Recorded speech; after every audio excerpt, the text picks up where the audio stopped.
If I'd known that my bookkeeper was a tax felon, well, I probably wouldn't have hired him.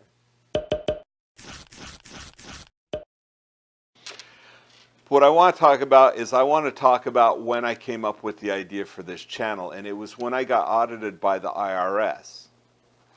Now, you can imagine getting any letter from the IRS is scary as hell. I was being audited for tax fraud, and they were auditing my first 2 years in business, 1999 and 2000.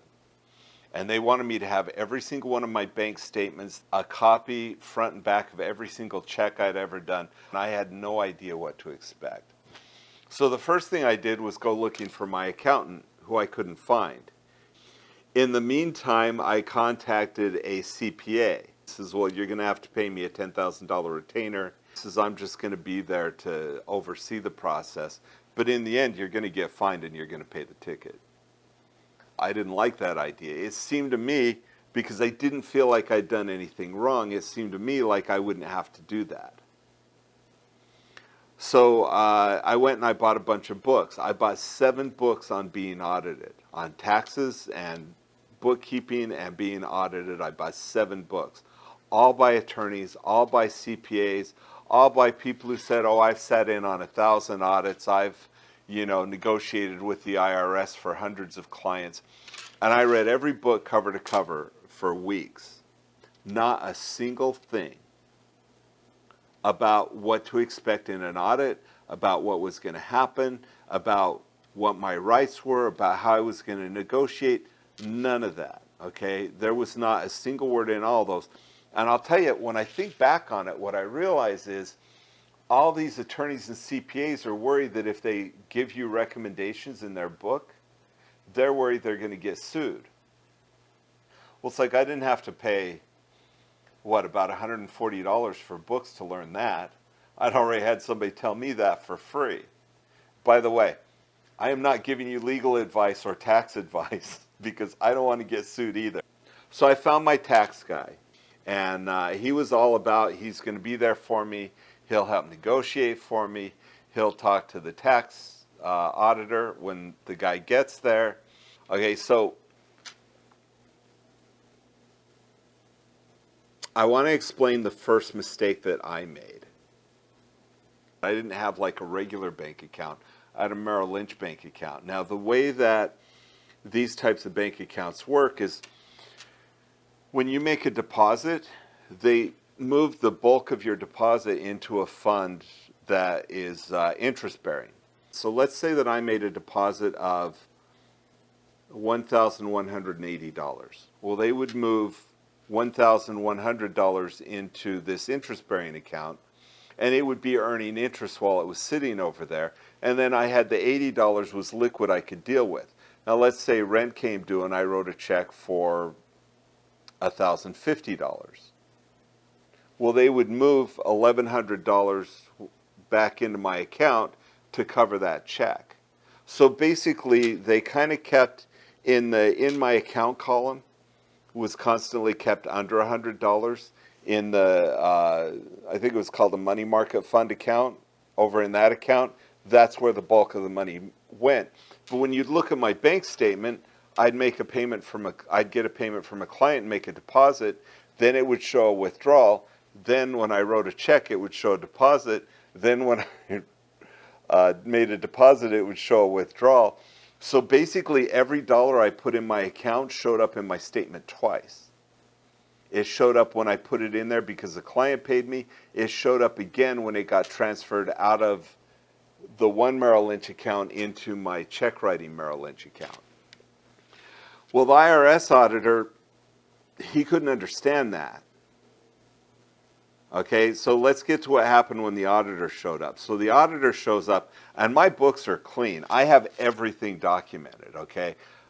But the auditor comes in, and first he looks at that, and he shows on his books, he shows double the income than what I made. By the time I paid all the salaries and stuff, I didn't make much. I made, in fact, for the first 6 months in business, I was literally living on rice and salsa. And my only entertainment was going to the gym. That was it. Never went to a movie, never did anything.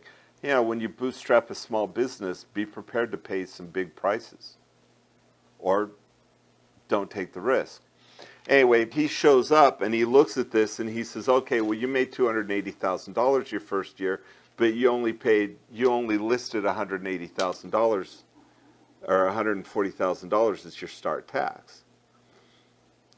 Through the whole audit, which lasted 3 days, he could not understand that point, the idea that money was being moved back and forth merely so from an interest-bearing account to a non-interest-bearing account. He never got that. So, so that was that. So then the next thing was he pulls up a list and he goes, so where's your Mercedes and where's this 2006 Chevy pickup truck? And he goes, I have your records from your apartment here, and it says that these are registered at your address. So he shows me, and they're registered at the address that I lived at in 1999 and 2000. I moved out of there in 2001. So what he's doing is, and I also look at the file, and he has me listed with aliases. He actually has me having 2 other people's names as aliases in my file, because those people lived at my apartment after I lived at my apartment. So there are people living in my apartment driving a Mercedes, my old apartment, driving a Mercedes, and he says that that's proof that I have been hiding money because they have a Mercedes. I'm like, I don't have a Mercedes. I can show you my Jeep outside.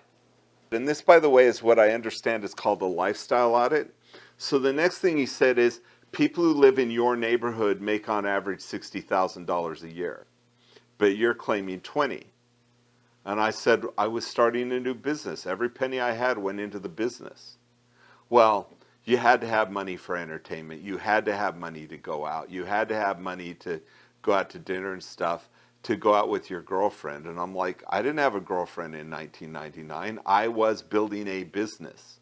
That's all I did. I would get up in the morning, I would go to the gym, I would come back and work on my business. That's all I did for the first whole year. The second year wasn't much different. He didn't buy that I was the struggling entrepreneur. He just flat out wrote all that stuff down. Him and my accountant would go and talk. I'd go back in my office, and they would come to some kind of agreement, and every time they came to some kind of agreement, I felt like I got screwed. So on the last day, he decides that I did lie about my income, that it was double. Instead of $140,000 the first year, it was $280,000. He just refused to buy the idea that that was transferring between accounts. And then the other thing he did is, because my accounts didn't reflect that, they reflected actual income at the end of the day. He fined me $2,500 for not having my books match my income. What I end up paying? I ended up paying about $8,000 in fines. And here's kind of the punchline on all that. So my accountant goes missing again, and it's time to do my taxes for the following year, and I'm thinking I just have to suck it up. So I start looking for my accountant, and I can't find him. He had all my tax returns from years back. So how am I going to do my taxes if I don't have the history of my taxes? He belonged to some association, so I looked up that association and I called him. And they said, did you know that U.S. Marshals are looking for him? So it turns out that they were looking for him for tax fraud. It also turns out that the 4 years before I met him and he did my taxes, he'd been in prison for tax fraud. He'd committed tax fraud, gone to prison for tax fraud for 4 years, got out of prison, did my taxes, which I'm sure is why I got audited, and then during the audit, I'm really inclined to think that him and the auditor both knew that he'd been in prison and I didn't. The point I'm getting at is this. As an entrepreneur, you have to figure out what is right and what's wrong, and you honestly can't trust the people around you to guide you on that. You have to dig in and find out for yourself. You better be looking for the honest to God truth every single day, because that's the only thing that's going to save your butt. If I'd known that my bookkeeper was a tax felon, well, I probably wouldn't have hired him to do my taxes. I certainly wouldn't have hired him to do my audit. If I knew what happens in a lifestyle audit, I would not have signed those forms. Okay, the only thing they could have done if I didn't sign those forms was drag me into an IRS court. And in an IRS court, what are the odds I'm going to get a judge who understands about money market accounts from Merrill Lynch and how the money gets transferred from account to account?